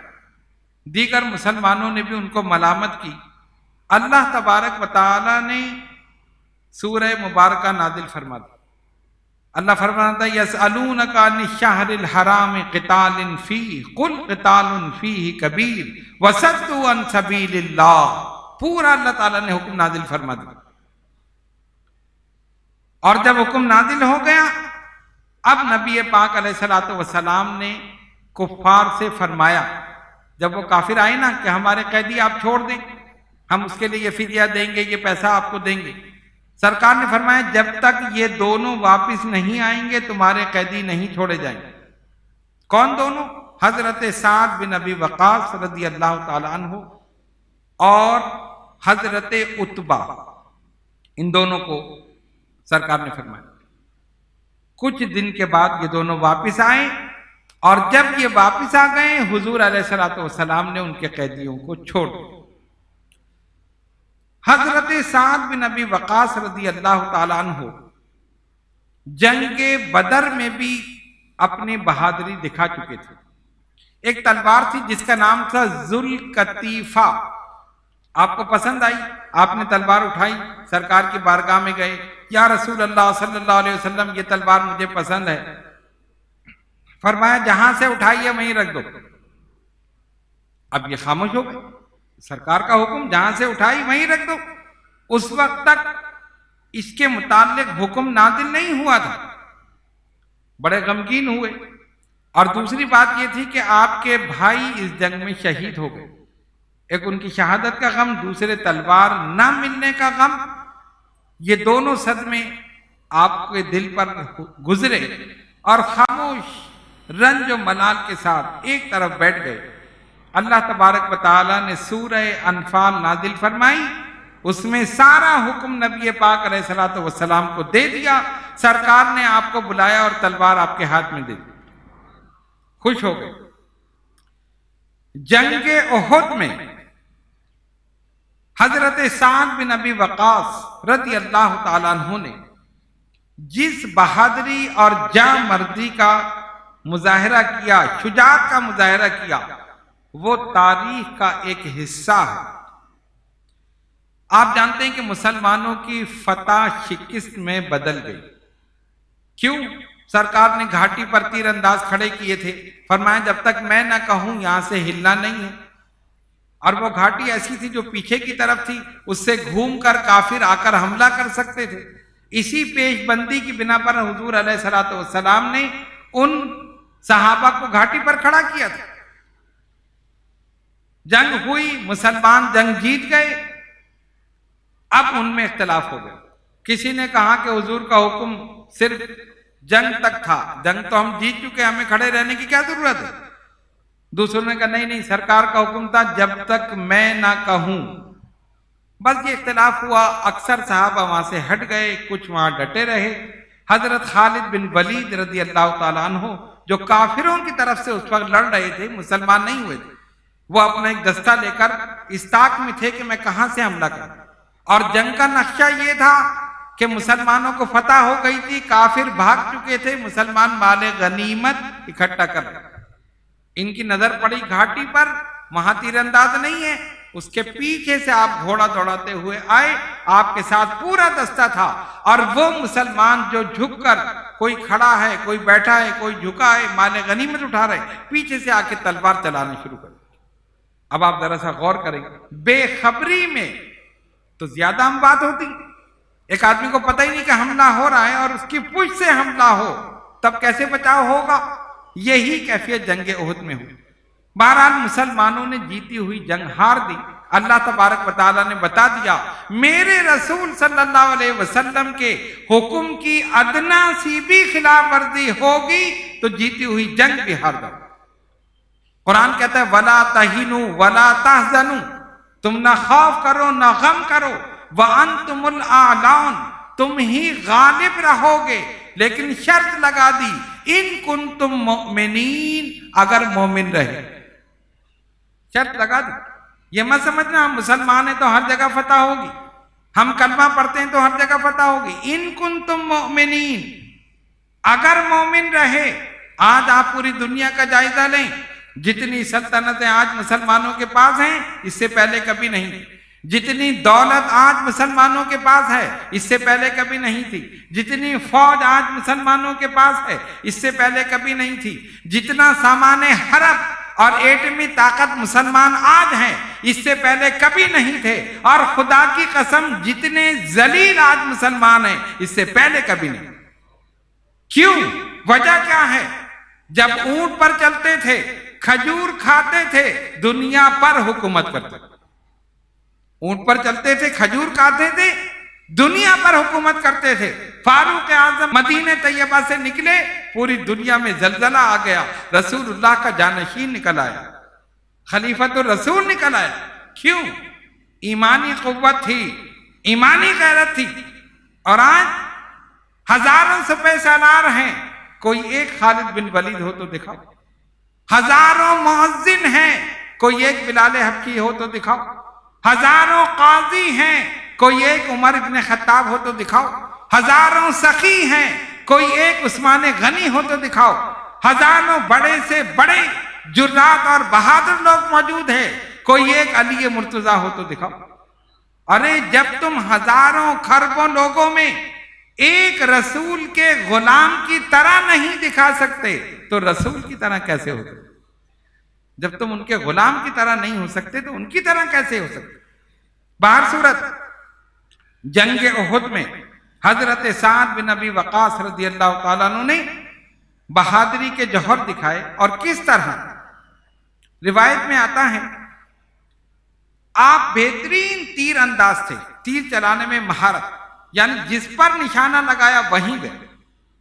حضور علیہ الصلوۃ والسلام کے پاس آپ کھڑے ہیں، سرکار کے پاس ایک ترکش ہے جس میں تیر ہے. حضور علیہ الصلوۃ والسلام تیر نکال نکال کر حضرت سعد کو دے رہے، اور سرکار نے کیا جملہ فرمایا؟ ارمی یا سعدن فدا کا امی و ابی، ایسا تیر چلاؤ میرے ماں باپ تم پر قربان. صحابہ حضور سے کہتے ہیں کہ ہمارے ماں باپ قربان.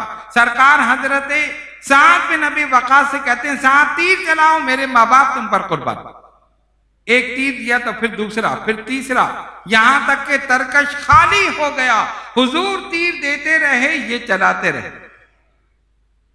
آپ فرماتے ہیں کہ جب اس طرح ہوا تو ایک بدبخت سامنے آیا. اس نے کیا کیا؟ اپنے جملوں سے، اپنی باتوں سے مسلمانوں کو تنگ کر رہا تھا، ان کو برنگیختہ کر رہا تھا، مطلب الٹی سیدھی باتیں مسلمانوں کے خلاف وہ کرنے لگا. سرکار نے فرمایا اس کا جواب دو. حضرت سعد سے فرمایا اس کا جواب دو. اچھا انہوں نے دیکھا تو تیر ختم ہو چکے. ایک تیر جس کا پھل بھی نہیں تھا، تیر کے آگے ایک پھل ہوتا ہے نا جو جا کر لگتا ہے، جو نوک ہوتی ہے اسی پر وہ ہوتا ہے، وہ جا کر لگتا ہے، وہی انسان کے جسم کو پھاڑ دیتا ہے۔ بیکار تیر تھا۔ جب سرکار نے فرمایا نا اس کو جواب دو، حضرت سعد بن ابی وقاص رضی اللہ تعالیٰ عنہ فرماتے ہیں میں نے اس کو اٹھا کر تاک کر اس کی پیشانی پہ مارا، جیسے ہی مارا وہ بدحواس ہو کر ادھر ادھر بھاگا اور گر گیا۔ سرکار نے میرے مارنے پر اور اس کی بدحواسی پر حضور علیہ الصلوۃ والسلام مسکرا دیے، یہاں تک کہ دندان مبارک نظر آ گئے۔ سرکار مسکرا دیے، تیر دیتے ہیں، کہتے ہیں فدا کا امی و ابی، ایسا تم پر میرے ماں باپ قربان۔ حضرت علی کرم اللہ تعالی وجہ الکریم فرماتے ہیں کہ میں نے رسول اللہ صلی اللہ علیہ وسلم کی زبان مبارک سے سعد کے سوا کسی کے لیے فدا کا امی و ابی کا جملہ نہیں سنا۔ لیکن دوسری روایتوں میں حضرت طلحہ اور حضرت زبیر رضی اللہ تعالیٰ عنہما کی نسبت بھی ایسے ہی جملے منقول ہیں۔ محدثین کا فیصلہ یہ ہے کہ غزوہ احد میں یہ فخر صرف اور صرف حضرت سعد بن ابی وقاص رضی اللہ تعالیٰ عنہ کو ہی حاصل ہوا کہ جنگ احد میں حضور علیہ الصلوۃ والسلام نے یہ جملہ صرف آپ کے لیے استعمال کیا، ایسا تیر چلاؤ میرے ماں باپ تم پر قربان۔ غزوہ احد سے فتح مکہ تک جتنے معرکے ہوئے حضرت سعد بن ابی وقاص رضی اللہ تعالیٰ عنہ بہادری شجاعت سے اس میں لڑتے رہے اور اپنی شجاعت و بہادری کا اظہار کرتے رہے۔ 10 ہجری میں نبی پاک علیہ الصلوۃ والسلام نے حجۃ الوداع کا ارادہ کیا۔ حضرت سعد بن ابی وقاص رضی اللہ تعالیٰ عنہ ساتھ تھے۔ مکہ معظمہ پہنچ کر سخت علیل ہو گئے۔ جب سرکار عیادت کے لیے تشریف لائے تو زندگی سے بالکل مایوس تھے۔ سرکار نے فرمایا سعد کیا ہوا؟ یا رسول اللہ صلی اللہ علیہ وسلم میں مالدار آدمی ہوں، صرف ایک لڑکی کے سوا میرا کوئی وارث نہیں، اس لیے اگر اجازت ہو تو اپنا 2 ثلث مال کار خیر میں لگا دوں۔ ارشاد فرمایا نہیں۔ پھر عرض کیا 2 ثلث نہیں تو نصف؟ حکم ہوا نہیں، صرف 1 ثلث، اور یہ بھی بہت ہے، تم اپنے وارثوں کو مالدار اور تونگر چھوڑ کر جاؤ کہ وہ لوگوں کے سامنے دستے سوال دراز نہ کرے۔ حضور علیہ الصلوۃ والسلام نے ایک پیشن گوئی بھی فرمائی حضرت سعد بن ابی وقاص رضی اللہ تعالیٰ عنہ کے لیے۔ ان کو سرکار سے محبت تھی اور حضور علیہ الصلوۃ والسلام کے شہر مدینہ منورہ سے محبت تھی۔ فرماتے تھے مدینے میں ہی مرنا چاہتا ہوں، لیکن جب مکہ معظمہ میں بیمار ہوئے، شدید بیمار ہوئے، زندگی کی کوئی آس امید باقی نہ رہی، سرکار تشریف لائے، اشک بار آنکھوں سے عرض کی یا رسول اللہ صلی اللہ علیہ وسلم، معلوم ہوتا ہے اسی سرزمین کی خاک نصیب ہوگی جس کو خدا اور رسول کی محبت کے لیے ہمیشہ کے لیے چھوڑ دیا تھا۔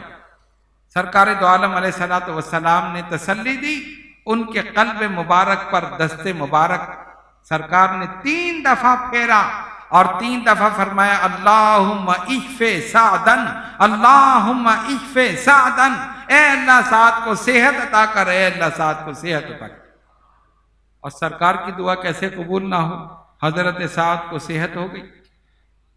اس بستر مرگ پر جہاں ان کے لیے زندگی کی امید بالکل ختم ہو گئی تھی، اللہ کے حبیب کی دعا سے اس بستر سے اٹھ کر کھڑے ہو گئے۔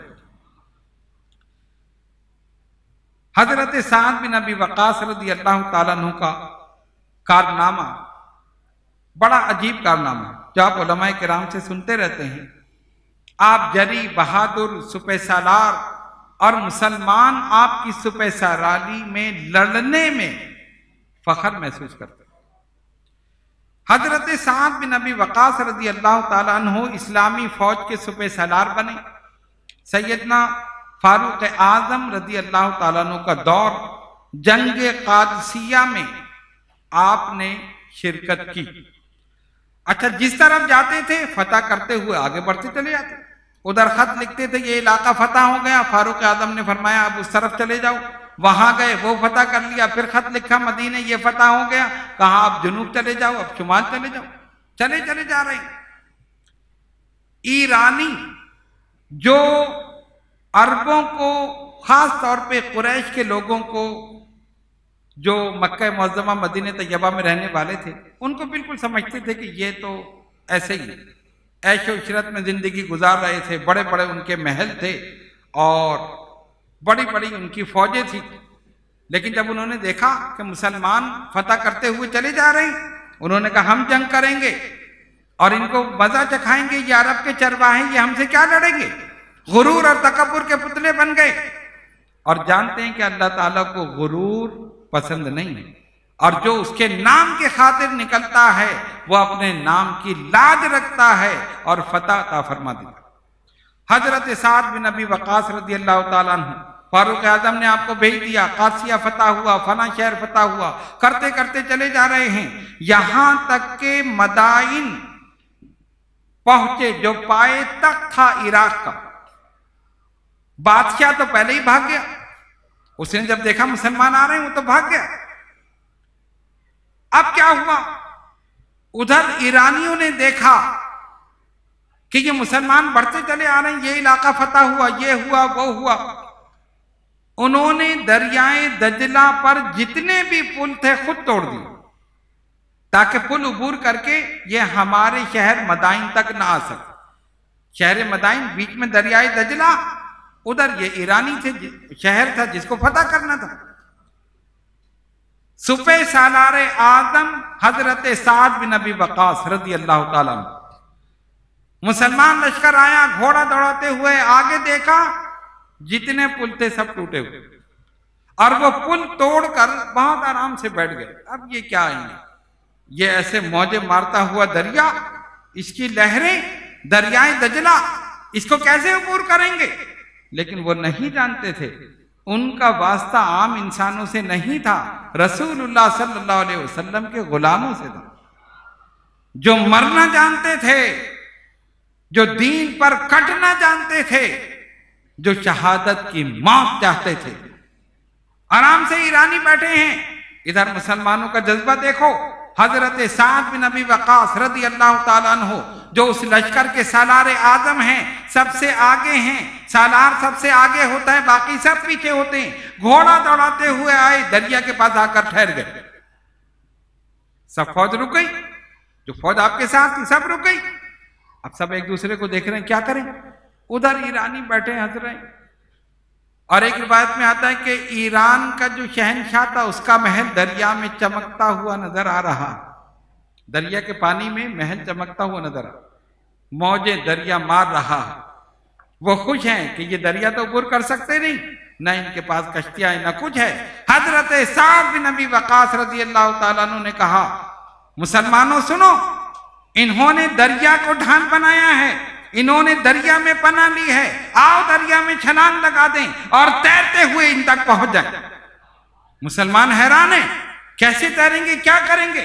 لیکن دیکھنے والوں نے دیکھا اسلامی فوج کا سالار اعظم اللہ اکبر کہہ کر اپنا گھوڑا دریا میں ڈالتا ہے، اس کو دیکھتے ہی دیکھتے پوری اسلامی فوج کے گھوڑے دریا میں چلے گئے۔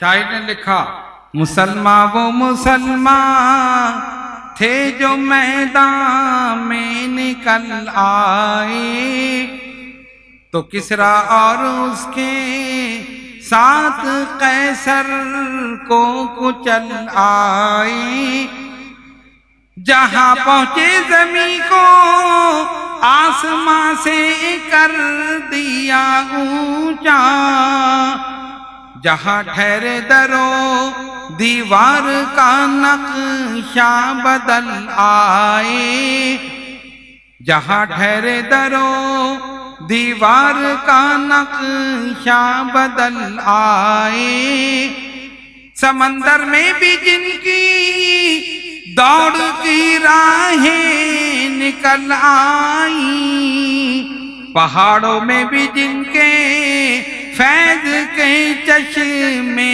ابل آئے، پہاڑوں میں بھی جن کے فیض کے چشمے ابل آئے۔ حضرت سعد بن ابی وقاص رضی اللہ تعالیٰ عنہ نے دریا کی موجوں کو دیکھا، اللہ اکبر کہہ کر اپنا گھوڑا دریا میں ڈالا، باقی لشکر نے دیکھا، سب نے آپ کی اتباع کی اور گھوڑا دوڑاتے ہوئے دریا میں جا رہے ہیں۔ صحابہ کہتے ہیں ہم ایسے گفتگو کرتے ہوئے جا رہے تھے جیسے خشکی میں جا رہے تھے۔ دریا نے بھی اپنی موجوں کو نیچا کر دیا، رسول اللہ کے غلام آ رہے ہیں، عاشقان مصطفیٰ آ رہے ہیں، مسلمانوں کے سپہ سالار آ رہے ہیں، رسول اللہ کے جانثار آ رہے ہیں۔ اسی کو علامہ اقبال نے کہا، دشت تو دشت دریا بھی نہ چھوڑے ہم نے، بحر ظلمات میں دوڑا دیے گھوڑے ہم نے۔ فرماتے ہیں ہمیں کیا سمجھتے ہو، ہماری تاریخ یہ ہے کہ خشکی تو خشکی ہے، ہم نے دریاؤں میں بھی گھوڑے دوڑا دیے۔ دریا میں گھوڑے دوڑانا معمولی بات نہیں ہے۔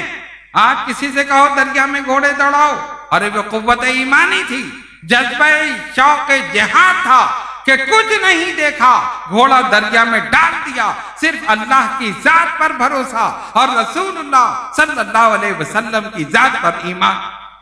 یہ ایمان کی چنگاری تھی، یہ ایمان کی ہیبت تھی۔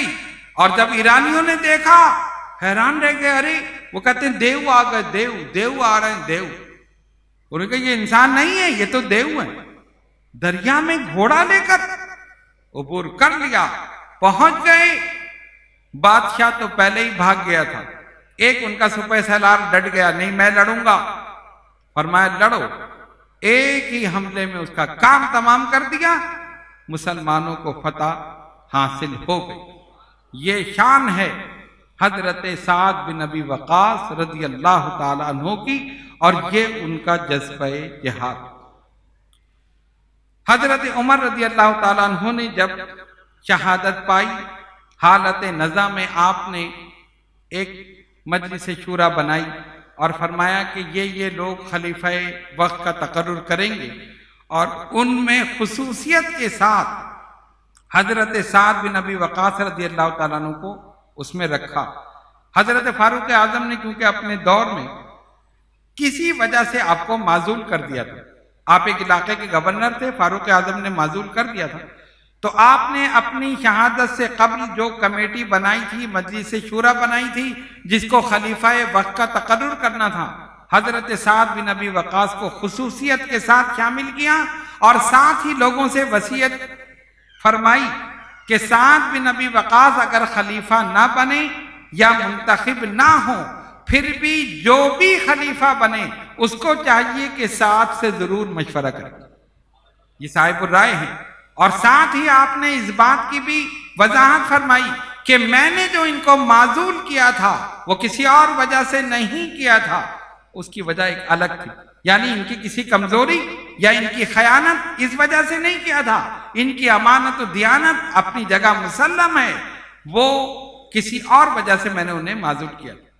فاروق اعظم کی تجویز و تکفین کے بعد حضرت عثمان غنی رضی اللہ تعالیٰ عنہ خلیفہ بنے، اور حسب وصیت انہوں نے آپ کو کوفے کا گورنر بنا دیا، لیکن اس کے بعد آپ نے اس سے معذوری ظاہر کر دی، اور پھر آپ نے آخری عمر میں گوشہ نشینی اختیار کر لی۔